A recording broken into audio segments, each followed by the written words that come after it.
اعوذ باللہ من الشیطان الرجیم بسم اللہ الرحمن الرحیم۔ تو جی آج ہم سورہ الانعام کا ترجمہ اور تفسیر جو ہے نا مختصر وہ ہم پڑھیں گے۔ تو سورہ انعام جو ہے نا وہ جو ہے مکی صورت ہے۔ تو یہ کہ بھی جو آخری دور میں یہ جو 12واں سال تھا نا جب اس کا 13 سال رہے نا ادھر سورہ ادھر مدینہ مکہ مکرمہ میں۔ تو یہ کہ بھی یہ اس دور کی یہ صورت ہے۔ تو جی اس کو شروع کرتے ہیں۔ اعوذ باللہ من الشیطان الرجیم بسم اللہ الرحمن الرحیم۔ الحمد للہ الذی خلق السماوات والارض وجعل الظلمات والنور۔ تعریف اللہ کے لیے ہے جس نے زمین اور آسمان بنائے اور روشنی اور تاریکیاں پیدا کی۔ تو اس میں جو اس میں زیادہ تر جو ہے نا احکام نہیں ہے، اس میں ان حالات کا اس میں زیادہ ذکر ہے۔ احکام بھی ہیں اس میں کہ بھی جو مطلب قریش نے جو ظلم و ستم کے پہاڑ توڑے ہوئے تھے مسلمانوں پہ، جو چھوٹی سی ایک مٹھی بھر جو جماعت تھی، اور جو بھی اسلام قبول کرتا تو اس کو اتنے اس پہ ظلم و ستم ہوتے کہ بھی وہ لوگ ہجرت کرنا شروع ہو گئے تھے۔ تو پھر یہ کہ بھئی اس ماحول میں پھر یہ کہ بھئی شعیب ابی طالب کا بھی مطلب اس میں ذکر ہے، 3 سال ایک گھاٹی میں جیسے انہوں نے گزارے۔ پھر حضرت خدیجہ رضی اللہ تعالیٰ عنہ کی وصال اور حضرت ابو طالب کی وفات کے بعد یہ زیادہ ہی مطلب وہ ہو گئے نا، زیادہ ہی ظلم و ستم شروع ہو گئے ہیں مسلمانوں کے اوپر۔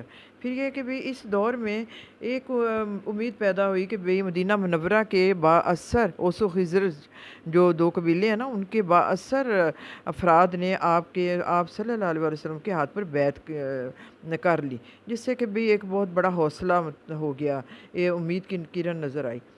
پھر اس میں یہ اللہ تعالیٰ نے اپنی نشانیاں بیان کی ہیں اور لوگوں کو ڈرایا کہ بھی تمہیں نظر نہیں آتا کہ بھی، اور پھر ڈرایا بھی ہے کہ بھی پہلی قوموں پہ کیسے کیسے عذاب آئے، کیا تم زمین پہ چل پھر کے دیکھتے نہیں ہو کہ ان کا انجام کیا ہوا۔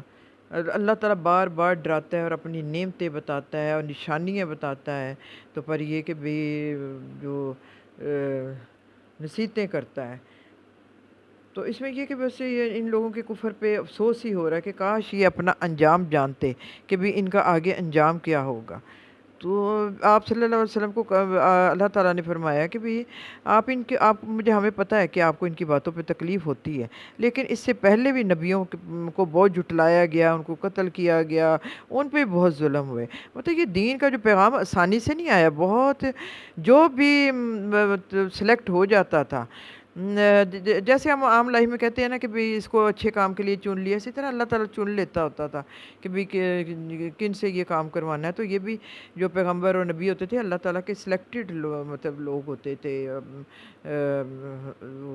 ان کی جو تو آپ نے پھر اللہ تعالیٰ نے فرمایا کہ ہمیں پتہ ہے آپ کو تکلیف ہوتی، لیکن ان لوگوں کو بھی تکلیف ہوتی تھی، لیکن انہوں نے صبر کا سہارا لیا، تو آپ بھی صبر کریں۔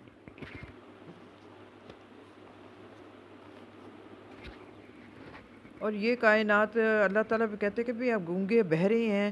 دیکھیں ہدایت جو ہے نا وہ دل اور جو ہے کان ناک اور زبان، اس سے زیادہ ہدایت ملتی ہے۔ ان چیزوں کو انسان کنٹرول کر لے تو جو ہے اس کو ہدایت مل جاتی ہے۔ پھر اللہ تعالیٰ فرماتا ہے کہ جب مصیبت آتی ہے کبھی سوچا کہ کون بچاتا ہے تمہیں۔ پھر یہ کہ بھی یہ بھی اس میں فرمایا گیا کہ غیر مسلموں کے ساتھ دوستانہ نہ کرو، ان کے ساتھ دوستی نہ کرو۔ پھر حضرت ابراہیم علیہ السلام کا واقعہ ہے، سارا ان کا واقعہ ہے اس میں، اور اللہ تعالیٰ نے اس میں اپنی نعمتوں اور قدرتوں کا ذکر کیا ہے۔ اور پھر انہوں نے یہ کہ بھی خواہ خواہ کی پابندیاں لگائی ہوئی تھیں اپنے اوپر کہ بھی یہ اس جانور کا گوشت کھانا ہے تو یہ اس طریقے سے کھانا ہے، تو ہم نے تو اللہ تعالیٰ نے کہا کہ بھی اب خام خواہ کی اپنے اوپر مطلب حد سے نہ گزر جاؤ، جو اللہ تعالیٰ کا حکم ہے بس وہی پورا کرنا ہے۔ پھر اس میں یتیم کا بھی مطلب ذکر ہے کہ بھی اس کے حقوق کا بھی ذکر ہے، اور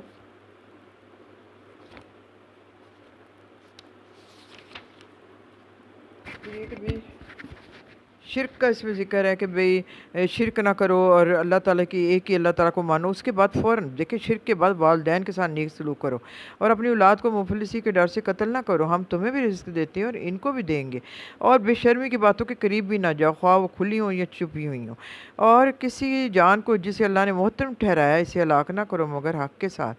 یہ باتیں جن کی ہدایت اس نے تمہیں کی ہے شاید کہ تم سمجھ بوجھ سے کام لو، اور یہ کہ یتیم کے مال کے قریب بھی نہ جاؤ، تو یہ کہ جب تک بھی وہ جوان نہ ہو جائے، اور ناپ تول میں پورا انصاف کرو۔ ہاں، ہم ہر شخص ہر پر ذمہ داری کا اتنا ہی بار رکھتے ہیں جتنا اس کے امکان میں ہے، اور جب بات کہو انصاف کی بات کہو، خواہ معاملہ اپنے رشتہ داری کا کیوں نہ ہو، اور اللہ کے عہد کو پورا کرو۔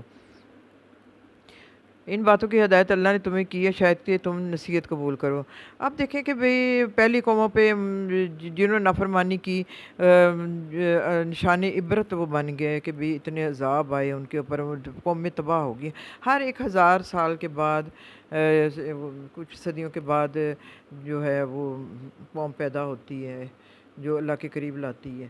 تو لیکن ہماری مسلمانوں کے لیے ہمارے پیارے پیغمبر انہوں نے دعا کی ہوئی ہے کہ بھی عذاب نہیں آئے گا، ورنہ آج آپ سوچیں ہمارے معاشرے میں ہم لوگوں میں کیا کیا برائی نہیں ہے۔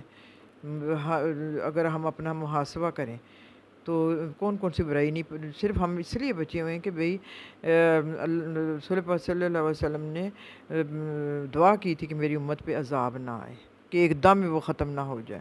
ظاہر ہے آخری امت ہے، امید تو ہے نا، تو اللہ تعالیٰ ہمیں قرآن شریف پہ عمل کرنے کی توفیق عطا کرے، اور اس کو پڑھنے اور سمجھنے کی توفیق عطا کرے۔ تو جی اس کے مضمون کی آپ کو سمجھ آ گئی ہوگی کہ یہ کب صورت نازل ہوئی، یہ مکی صورت ہے، اور اس میں کون کون سے احکامات ہیں، اور اس کو اچھی طرح ہم نے سمجھنا ہے، تو اسی میں ہماری فلاح ہے، اسی میں ہماری نجات ہے۔ تو اب میں اجازت چاہوں گی، اللہ حافظ۔